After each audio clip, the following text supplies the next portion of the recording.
할렐루야. 오늘 이 새벽에 또 이렇게 주님 전에 나오신 여러분들 주님의 이름으로 환영하고 축복합니다. 비가 이렇게 많이 오는데도 불구하고 빗속을 뚫고 말씀을 사모하는 마음 가지고 기도하기 위해서 이 자리에 찾은 여러분들 우리 주님께서 만나 주시고 큰 은혜 허락하여 주실 줄로 믿습니다. 우리 주님의 사랑과 은총이 이 시간 예배하는 모두 위에 충만하기를 간절히 소망합니다. 오늘 이 시간에는 바울의 불순종이라는 제목으로 말씀을 전하고자 합니다. 설교 제목이 조금 이상하죠? 바울의 불순종. 여러분, 우리 주님께서 가장 원하시는 것, 그리고 가장 기뻐하시는 것이 무엇입니까? 그것은 바로 순종입니다. 그렇죠? 주님의 말씀대로 행하는 게 순종이에요.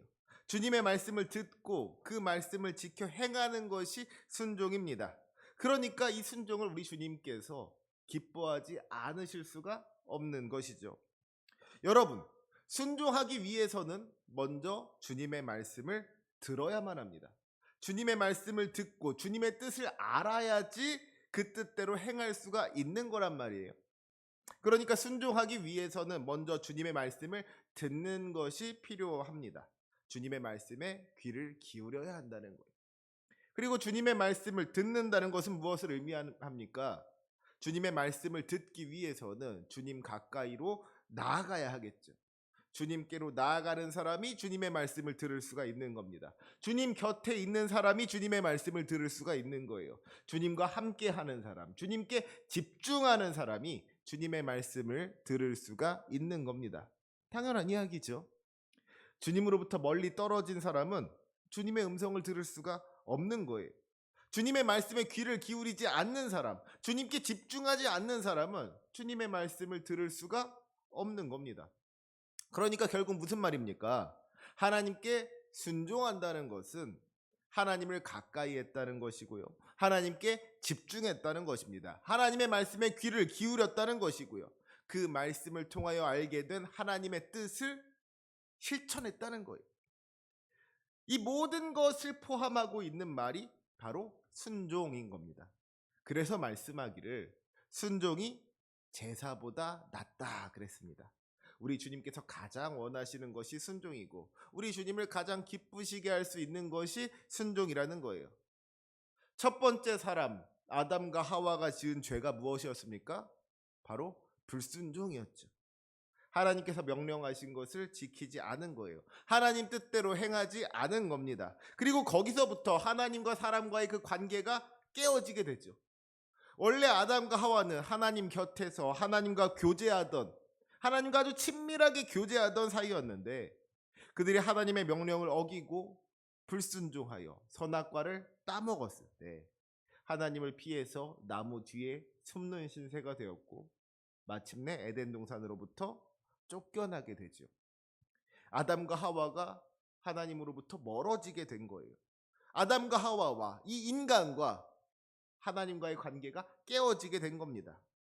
사실 우리 인생의 모든 문제가 바로 이 불순종으로부터 비롯된 겁니다. 그렇기 때문에 우리가 신앙생활을 하면서 가장 경계해야 하는 것이 이 불순종이고요. 반대로 아무리 강조해도 지나치지 않은 것이 순종입니다. 주님의 말씀을 듣고 그 말씀대로 살아가는 것. 주님께서 가라고 하시면 가고 주님께서 멈춰서라고 하시면 멈춰서는 것. 내 마음대로 내 뜻대로 내 생각대로 내 계획대로가 아니라 자기 소견에 옳은 대로가 아니라 오직 하나님의 말씀대로 살아가는 것이 우리 성도들의 삶이 되어야 한다는 것이죠. 바라기는 이 시간 예배하는 우리 모두가 순종의 사람이 되기를 원합니다. 주님의 말씀을 듣고 그 말씀대로 행하는 말씀의 사람이 되기를 원합니다. 그것이 우리 주님께서 원하시는 일이고 그것이 우리 주님께서 기뻐하시는 일인 줄로 믿습니다. 그렇게 순종하는 자에게 우리 주님께서 복 주실 줄로 믿습니다.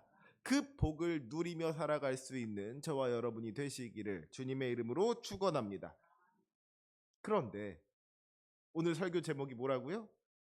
바울의 불순종이라는 거예요. 사도 바울이 순종하지 않았다는 겁니다. 하나님의 말씀을 어겼다는 거예요. 그런데요, 놀라운 것은 이 불순종이 하나님을 기쁘시게 하는 불순종이었다는 겁니다.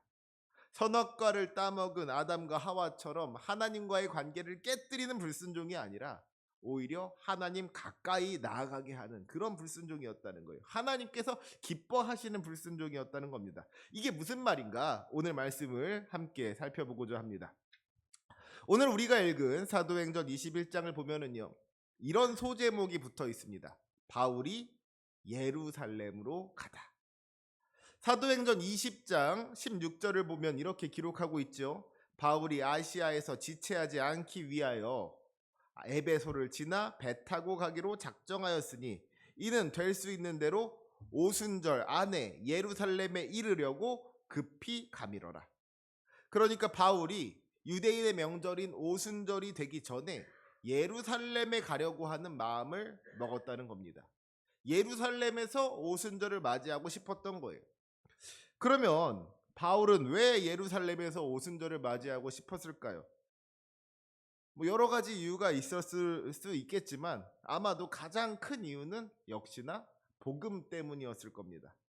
유대인들은 명절이 되면 예루살렘의 성전에 올라가서 예배하는 그런 전통이 있었잖아요. 명절이 되면 이스라엘 온 백성이 예루살렘 성전으로 모였다는 거예요. 그러니까 그곳에서 주님의 복음을 전할 수만 있다면 얼마나 좋았겠습니까? 사도 바울의 가장 큰 관심사는 항상 복음이었기 때문에 아마 예루살렘에 가는 것도 이 전도할 기회를 얻기 위해서이지 않았을까 하는 생각을 하게 되는 것이죠. 아무튼 그래서 이제 바울이 예루살렘으로 가는 거예요. 오늘 말씀을 가만히 살펴보면 바울의 여정이 얼마나 힘들었을지를 상상해 볼 수가 있습니다. 옛날에는 오늘날처럼 교통이 좋지를 않았잖아요. 배를 타고 예루살렘으로 가는데 배 한 번 타고 예루살렘으로 갈 수 있는 게 아니라 조금 가다가 내려서 갈아타고 조금 가다가 내려서 갈아타고 그래야 되는 거예요. 비행기로 치자면 예루살렘까지 직항편이 있는 것이 아니라 여기저기 경유해서 가야 하는 겁니다. 이게 사도 바울이 예루살렘을 향해 가는데 오늘 말씀을 보니까 밀레도에서 배를 타고 고스로 가서 로도를 거치고 바다라를 지나서 베니게로 가는 배를 타고 가다가 두로에 내려서 짐을 풀게 되었다 그랬어요. 예루살렘까지 한 번에 가기가 힘이 드니까 두로에서 조금 쉬었다가 가게 된 겁니다. 그런데 이 두로에서 무슨 일이 있었느냐? 오늘 본문 4절의 말씀 우리 함께 읽도록 하겠습니다. 4절 말씀 함께 읽습니다. 제자들을 찾아 거기서 이레를 머물더니 그 제자들이 성령의 감동으로 바울더러 예루살렘에 들어가지 말라 하더라. 바울이 이제 두로에서 이레, 그러니까 일주일을 머무르게 되는데 어디 무슨 뭐 여관을 찾아간 것이 아니라 제자들을 찾아서 그 신세를 지게 된 거예요. 다행히 두로에도 예수 믿는 사람들이 있어서 제자들이 있어서 그 사람들이 바울의 쉴 곳을 마련해 주었던 것이죠. 그런데 이 제자들이 바울에게 하는 말이 뭐예요? 예루살렘에 들어가지 말라는 겁니다. 바울더러 예루살렘에 들어가지 말라는 거예요. 그런데 제자들이 바울더러 예루살렘에 가지 말라고 한 이유가 무엇입니까?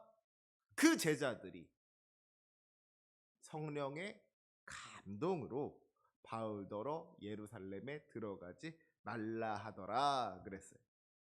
제자들이 바울더러 예루살렘에 들어가지 말라고 한 것이 어떤 뭐 인간적인 생각에서 나온 말이 아니었다는 것이죠.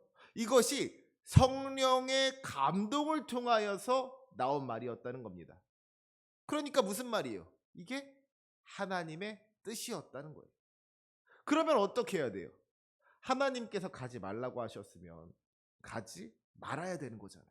그게 맞는 거잖아요. 그게 순종이잖아요. 앞에서 사도행전 16장을 보면 어떤 이야기가 기록되어져 있습니까? 바울이 아시아에서 복음을 전하고 싶어 했는데 성령님께서 바울을 막으시는 거예요. 바울은 아시아에서 전도하고 싶었는데 예수 그리스도의 영이 그를 막으시는 겁니다. 그래서 결국 어떻게 했어요? 바울이 원래 아시아로 가려던 그 계획을 내려놓고 마게도냐로 넘어가죠. 자기가 가고 싶은 곳으로 가지 않고 주님께서 보내시는 곳으로 간 거예요. 그게 순종이잖아요. 바울은 이렇게 순종할 줄 아는 사람이었거든요.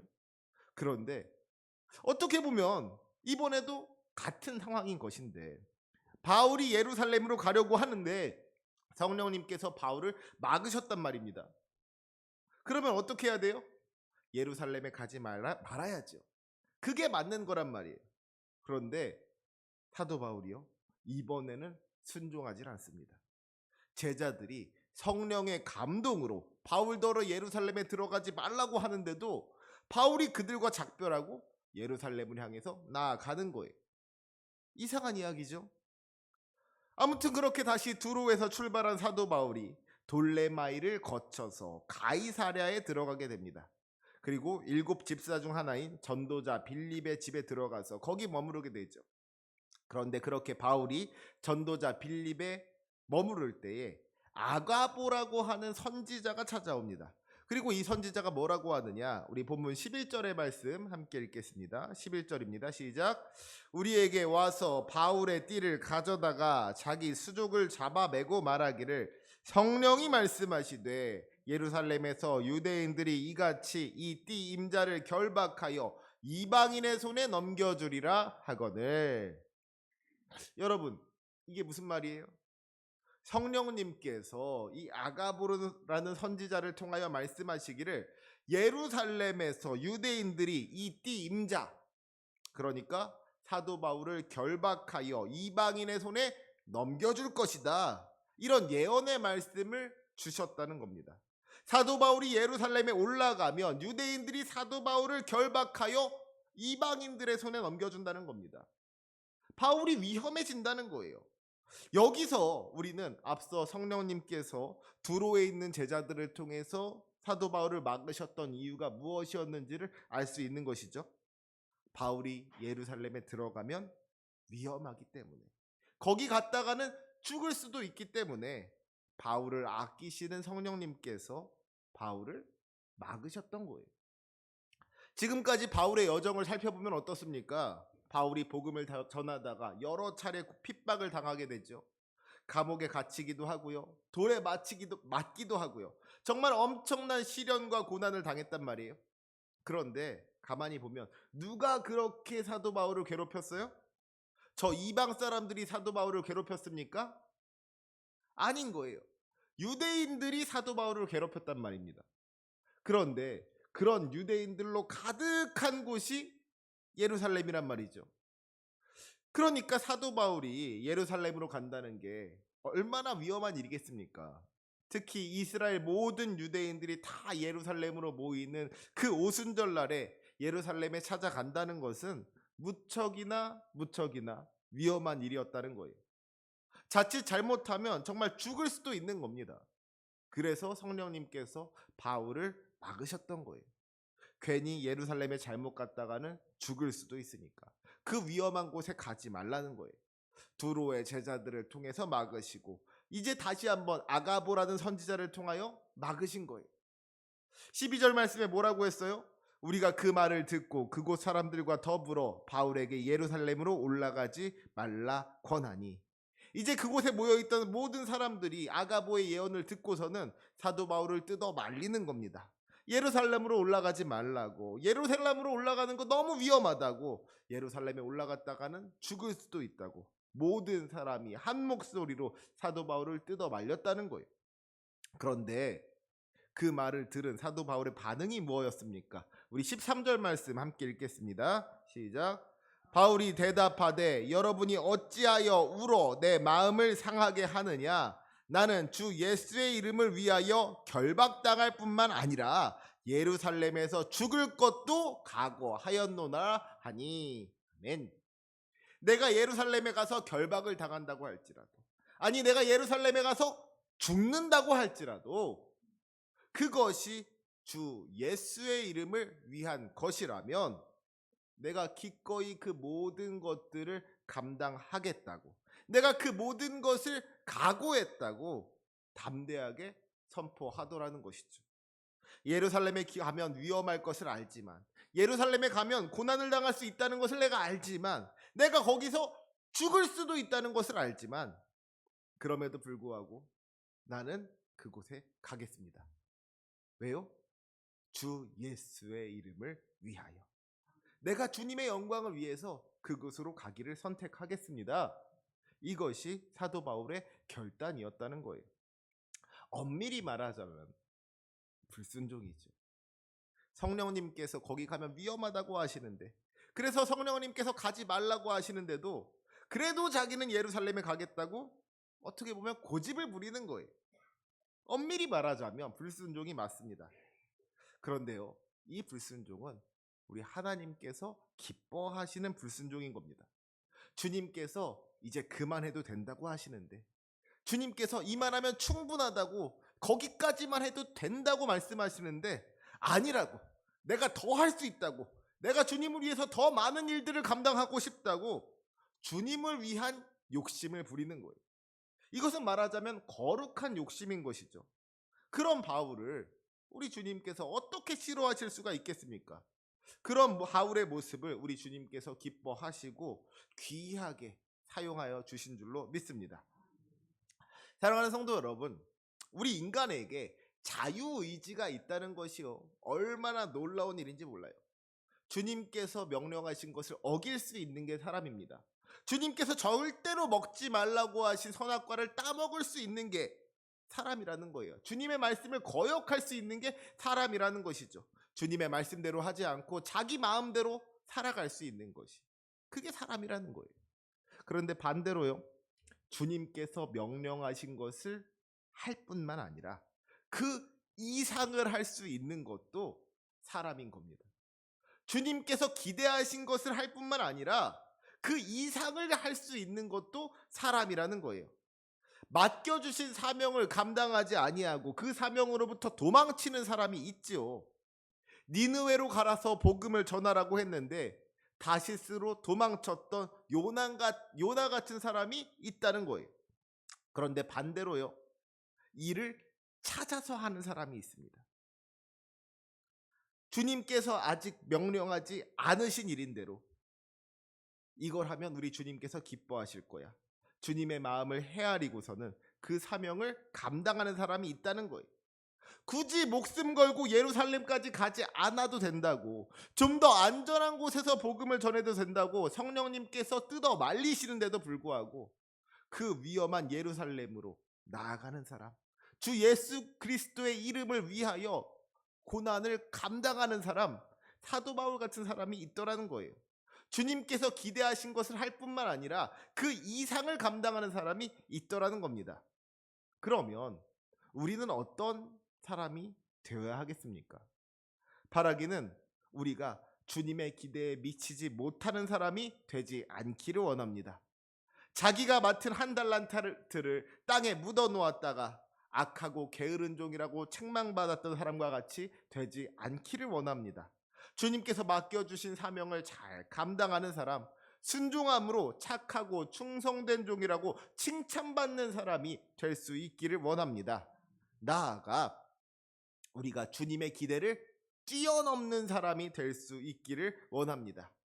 맡겨진 일만 감당하는 것이 아니라 그보다 더 많은 것을 감당함으로 말미암아 하나님의 기쁨이 되고 하나님의 자랑이 되는 저와 여러분이 되기를 주님의 이름으로 부탁드립니다.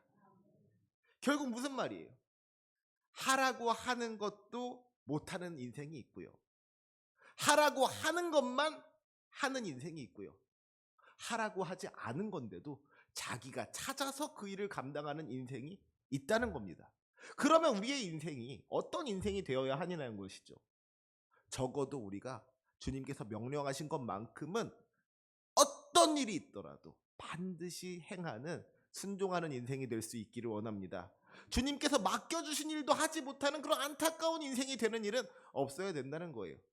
그리고 바라기는 거기서 한 걸음 더 나아가서 주님께서 하라고 하신 것만 하는 것이 아니라 주님께서 하라고 하지 않은 것까지도 우리가 할 수 있게 되기를 원합니다. 우리가 할 일을 찾아서 감당하는 인생, 얼마나 멋집니까? 그런 인생으로 우리가 나아갈 수 있어야 된다는 거예요. 그렇게 우리가 거룩한 욕심을 품고 주님을 위하여서 헌신할 때, 하나님의 영광을 위하여 살아갈 때 우리 주님께서 기뻐하시고 복 주실 줄로 믿습니다. 그 사명 감당할 수 있을 만큼의 힘과 지혜와 능력으로 함께하여 주실 줄로 믿습니다. 그 은혜를 경험하는 저와 여러분이 되시기를 주님의 이름으로 축원합니다. 아멘. 기도하시겠습니다.